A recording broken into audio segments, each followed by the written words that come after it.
Hey guys, and welcome back to another absolutely spirited video. My name is Layla, not Leela, not Lila, not Lola, not Delilah.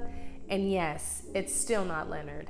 Welcome back to episode 8 of the Big Chop Chronicles. And as you guys can tell by the title, I'm gonna share with you how to pick the perfect stylist. But before we jump in, you guys know what to do. Like, comment, and subscribe. And don't forget to turn on your post notifications so you never miss an episode of the Big Chop Chronicles. So when it comes to picking a hairstylist, in today's time, it's pretty hard because a lot of people are in tug of war of how a stylist creates and how a stylist cares.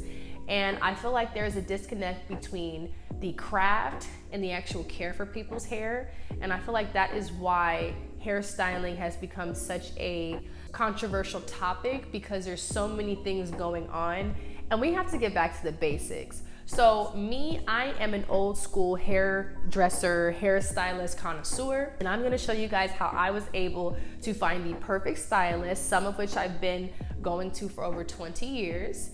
And we're gonna get into how we can find stylists that not only know how to do the damn thing, but also know how to keep your hair on your head.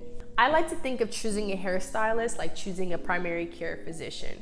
This is somebody that you need to trust because you're entrusting them with something very valuable like the hair on your head. So you gotta think, when choosing a stylist, you're investing in somebody to perfect and also maintain the health of your hair, or get you to a healthy point of maintaining your hair.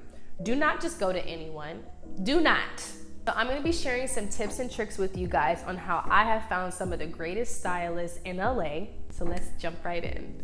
So the first thing you're gonna wanna do when choosing a stylist is do research. Now, when it comes to the stylists that we find, me personally, when I had social media, I was finding all different types of stylists on Instagram, Twitter, and I was very, very curious to get my hair done by them. But what prevented me from going to a lot of the stylists that were advertised on these social media platforms was research. And so some of the research that I have done or did at the time was understanding what they were capable of doing. And so I would go through their booking site and see what styles they offered, see what maintenance options they offered. And so when it comes to researching a stylist, there's many things that you should be looking for, but it's also going to be unique to the person that's doing the research. So for me, I keep it very simple. Are you doing too much? Are you doing too little? I think the number one thing to research is legitimacy, because a lot of these people out here are not real hairstylists. And I'm not trying to knock anybody's hustle, but those are not the people that you want to prioritize going to. You want to prioritize somebody who also has a love for the craft and not the love for the cash. You feel me? The next thing you want to do to find the best stylist for you is read the reviews on all platforms pertaining to their business. Now, a lot of people don't utilize Yelp, but a lot of people use an app called StyleSeat. Now, if it is another app that provides reviews, please read them. It doesn't matter even if they have all 5-star reviews. You want to know what you're getting into because you're trusting somebody in being in your head. And when it comes to that, you need to know how other people feel about them being in their head. Sometimes you don't have to experience things head on. You can experience them observationally by reading those reviews. Reviews will tell you all you need to know. If somebody said, girl, you made my edges fall off, you might want to rethink going to that person, because God forbid you are the test crash dummy and your hair is on the floor because you chose the wrong stylist. The next thing you're going to want to do to help you find a good stylist is you want to judge their booking policies, because a lot of these booking policies are outrageously stupid, and it's coming from a place of wanting you to book so they can cancel and still get paid. Now, I'm not saying that's what everybody is doing, but that is a common theme with a lot of the things that I've seen that these new age stylists are doing.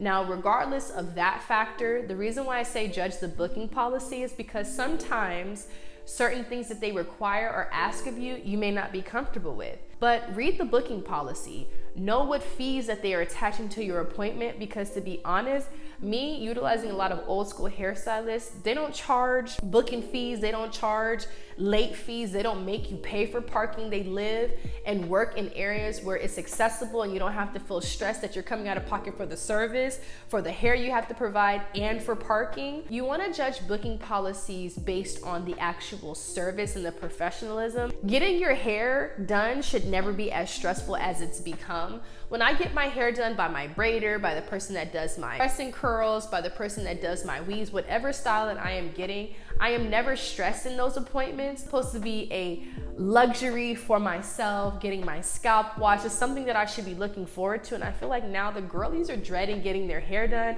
that now they're resulting to the DIYs. So judge those booking policies, please, because some of them are outrageous, and I will be damned if I give my money to those type of people. If they have Instagram, see if they post more than just the style itself. You want to know how this person cares for hair in general. Honestly, videos about showing them pressing and flat ironing hair will show you, do they have the flat iron cranked up all the way to the 500 degrees? You know, how are they parting? How are they caring for the hair? You know, what products do they use? You want to see the behind the scenes more than just the finished product, because yes, we love a good slayed look, but how do we get to the slayed look? Like, what were the steps that got me here to the slayed look? And if I can't see that, I do not have trust that this person is going to care for my hair the way that I want it to be cared for. See if they have returning clients. Honestly, I feel like this kind of goes unnoticed, and this is not an important factor that people think about, but you want to see if people are returning to the stylist. Now, just because somebody's a one and done client does not mean that the stylist themselves is inherently bad or there's any issues with them, but it's just something to look out for. If they're not specifying that someone flew from Alabama to come and get their hair done by them in LA, then I personally would just dig a little deeper to see, you know, why they do or don't have returning clients. When it comes to choosing a stylist, you want to make sure you check the prices and compare to what you've seen other stylists charge and what you've paid in the past for certain styles, depending upon why you're looking for a new stylist. My stylist does not charge an arm and a leg for the styles that I choose to get. My stylist is a braider. She prioritizes braids and twists, and any of the styles that she has on her site, to me, are reasonably priced. And so if I were to look for another stylist, I would compare those prices with the ones that my current stylist has on her booking site. You also want to take into account, if you are going to be booking with somebody whose prices are a little bit more increased, you want to look at the info section to see what it is that they offer for said service. So if you're getting extra small knotless braids and they're charging you $500, you should be able to pinpoint and get a detailed explanation on what is costing you $500. Are they using human hair? What is it that they are charging you that money for? I feel like a lot of girls go in blindly and justify paying these high prices, and they are not getting more bang for their buck. So just because braids are more expensive doesn't mean that they are necessarily better, and doesn't mean that they necessarily last long. And lastly, with all of the commotion, ruckus, controversy, and issues that people are experiencing with these hairstylists today, please make sure that these people are licensed. I feel like we are too nice as a people to let people in our hair just because we want to support businesses. The reason why your hair is on the floor, sis, is because you're going to somebody who doesn't know what they're doing. In cosmetology school, they go over certain things that the average person who just learned how to braid in their living room is not going to understand or know. And you should not be trusting people who have not taken the time to get educated in a way that benefits them and the client.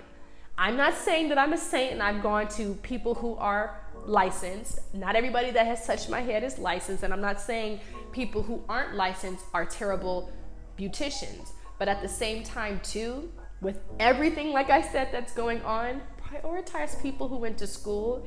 I mean, you wouldn't go to a dentist. Well, let me not use that example, because there are people getting basement braces. Try to prioritize people who are licensed. It'll benefit you in the long run, and you will see a significant difference in the care and maintenance of your hair. But that is not saying that the people who are not licensed, some of them don't have magic hands. That's not what I'm saying at all.